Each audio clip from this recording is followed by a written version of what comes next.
Hello दोस्तों, आपका हमारे चैनल पर स्वागत है।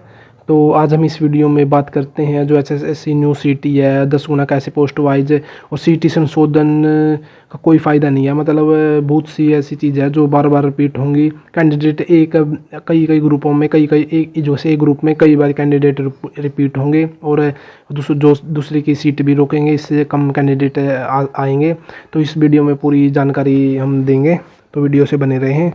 तो आपको पता है कि आज जो सीटी संशोधन है जो 1-2 दिन पहले हो चुका है, जिसमें कुछ खास बदलाव देखने को नहीं मिला है। मतलब ऐसा कुछ नहीं है कि इसमें जो कुछ नया हो ताकि कोई कैंडिडेट को लेके फ़ायदा हो, लेकिन कुछ नहीं, सिर्फ एक 4 गुना से 10 गुना ही उन्होंने किया है। तो इसमें लिखा पहले ने हरियाणा सीटी में संशोधन के बावजूद एक ही उम्मीदवार एक ही पद के लिए कई बार ग्रुप में शॉर्ट लिस्ट होगा। मतलब इसमें होता है कि जैसे ग्रुप बनाए जाते हैं, जैसे 56 ग्रुप 57 ग्रुप जैसे जैसे बनाए जाते हैं और उसमें पोस्ट होती है और एक ही कैंडिडेट है वो कई बार हर ग्रुप में आ जाता है, जिससे वह और कैंडिडेट जो नए कैंडिडेट वहाँ पर आ सकते थे उनकी सीट ले जा सकते। जैसे मान लो कोई कैंडिडेट है, उसका 5 ग्रुपों में उसका नाम आ गया, तो उसकी जगह 4 कैंडिडेट और आ सकते थे, लेकिन उसको एक बार काउंट नहीं किया जाता, उसको 5 बार काउंट किया जाता है। मतलब उसको 5 कैंडिडेट माना जाता है एक ही कैंडिडेट को। तो चार अदर स्टूडेंट है तो उनकी सीट रोक लेता है, जिससे बहुत कम कैंडिडेट आगे शॉर्ट लिस्ट होते हैं और बहुत कम कैंडिडेट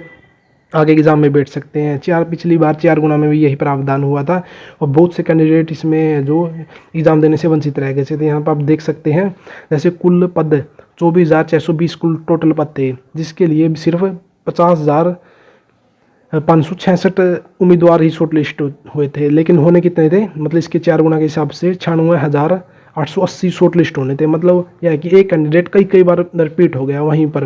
जैसे में यहाँ पर लिखा भी गया है कि जो इतने 24,420 पद थे, जिसके लिए मगर 50,566 ऐसे यूनिक उम्मीदवार थे, यूनिक उम्मीदवार सिर्फ शॉर्ट लिस्ट हुए, और जिसमें से 15,603 उम्मीदवार ऐसे थे, जो 15,306 उम्मीदवार ऐसे थे जो एक से ज़्यादा ग्रुपों में शॉर्ट लिस्ट हुए। मतलब 15,000 ऐसे कैंडिडेट थे तो दोबारा रिपीट हो गए। मतलब ये देख लो कि 15,000 कम से कम 15-20 हज़ार और कैंडिडेट यहाँ पर इसके नीचे आ सकते थे।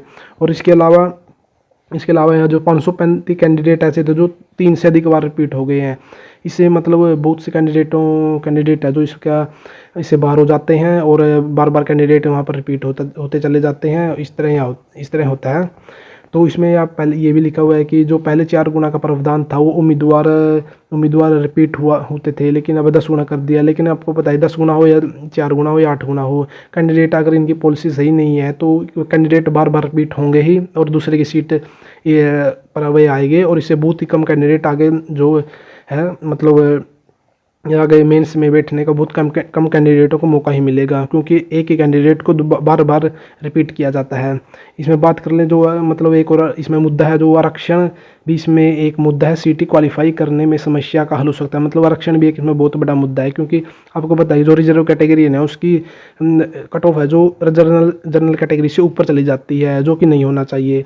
मतलब इसमें जो रिजर्व कैटेगरी थी आपने पहले भी देखा था कि मतलब रिजर्व कैटेगरी की ऊपर थी और जनरल कैटेगरी के नीचे थी, क्योंकि पोस्ट के हिसाब से इसमें 4 गुना कैंडिडेटों को बुलाया गया था और आगे भी यही किया जाएगा। पोस्ट के हिसाब से 10 गुना कैंडिडेटों को बुलाया जाएगा और जनरल कैटेगरी ऊपर नीचे रहने वाली और रिजर्व कैटेगरी उनकी पोस्ट ऊपर है, लिस्ट जो कट ऑफ ऊपर रहने वाली, क्योंकि उनकी कम वैकेंसी होती है। इसके जो फर्स्ट होता है मतलब मेंस, उसके लिए जो शॉर्ट लिस्ट किए जाते हैं मेंस के लिए, और उनका वो जो रिजर्वेशन का बेनिफिट उनको फाइनल कट ऑफ पर बेनिफिट मिलता है, वहाँ पर उनके नीचे रह जाती है।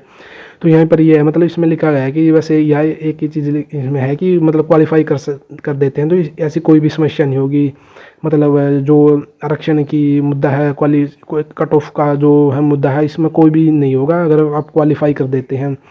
तो इसमें और भी कुछ ये बात है कि इसमें जो मतलब एसएससी ने विशेष परिस्थिति में 10 गुना शॉर्ट लिस्ट करने के फार्मूले को में छूट देने का अधिकार लिखा। मतलब एक जो संशोधन हुआ था ना, ये गजट नोटिफिकेशन आया था सीटी संशोधन का, तो उसमें यह भी लिखा हुआ है कि हम 10 गुना कैंडिडेटों को बुला रहे हैं। लेकिन इसके अलावा उन्होंने यह भी मेंशन किया हुआ है कि कि हम 10 गुना में शॉर्ट लिस्ट जो कैंडिडेट करते हैं उनमें कुछ दिक्कत या प्रॉब्लम हो जाती है तो हम 10 गुना से अधिक कैंडिडेटों को भी शॉर्ट लिस्ट कर सकते हैं। मतलब फ़ायदा कुछ नहीं है, लेकिन क्योंकि इसमें कैंडिडेट दोबारा फिर से रिपीट होंगे, मतलब वही है कि सबको मौका नहीं मिलेगा। सिर्फ एक ही ऑप्शन है क्वालिफाई करने का, वो ये कर नहीं रहे हैं। और इसके अलावा यहाँ पर एक लिखा यहाँ पर है कि शिक्षक के पद हैं, शिक्षक जो टीचर वगैरह के कुछ पद हैं उनको सीटी से बाहर रखा गया, मतलब उनकी अलग से भर्ती होगी, उनमें सीटी में कौन में नहीं जोड़ा गया है। इनमें कुछ ऐसी याद न्यूज़पेपर में आई हुई थी। और इसमें ये भी लिखा हुआ है, लिखित परीक्षा से पहले आयोग द्वारा उम्मीदवारों के दावों का सत्यापन। मतलब ये है कि इसमें जो पीछे 4 गुना हुआ था नहीं, उसके लिए जो इन्होंने कैंडिडेट सेलेक्ट किए थे उनके दस्तावेजों को, मतलब उनके जो 4.3 लाख कैंडिडेट के दस्तावेजों को उन्होंने देखा था। और HSSC बता रही है ये एक बहुत बड़ी चुनौती है, मतलब इतने कैंडिडेटों के दस्तावेजों को बार बार देखना, उनकी जांच करना। इसलिए हम इन्हें 10 की तरफ 10 गुना कैंडिडेट हम बुलाएंगे और आगे मेंस के लिए बिठाएंगे। लेकिन आपको पता है ये पॉलिसी में कुछ ज़्यादा सुधार नहीं हुआ है कि सिर्फ 4 से 10 गुना ही कैंडिडेट किए इन्होंने। कोई पोस्ट वाइज कोई ग्रुप वाइज में इन्होंने कोई सुधार नहीं किया। कैंडिडेट बार बार रिपीट होंगे और जिससे उससे नीचे कैंडिडेट है उनको लाभ नहीं मिलेगा, वो आगे मेंस में नहीं बैठ सकते। सिर्फ इसका एक ही सोल्यूशन है, सीट को क्वालिफाई किया जाए, इससे आरक्षण का भी मुद्दा खत्म हो जाएगा, क्योंकि आरक्षण में फाइनल कट ऑफ पर मिल जाएगा और पहली पर किसी को सब एक समान बराबर हो जाएंगे और इसमें आरक्षण का यहाँ पर हो सकता है। तो आपको यह वीडियो कैसी लगी, और वीडियो और भी नई जानकारी पाने के लिए हमारे चैनल को सब्सक्राइब करें और वीडियो को लाइक ज़रूर करें। धन्यवाद।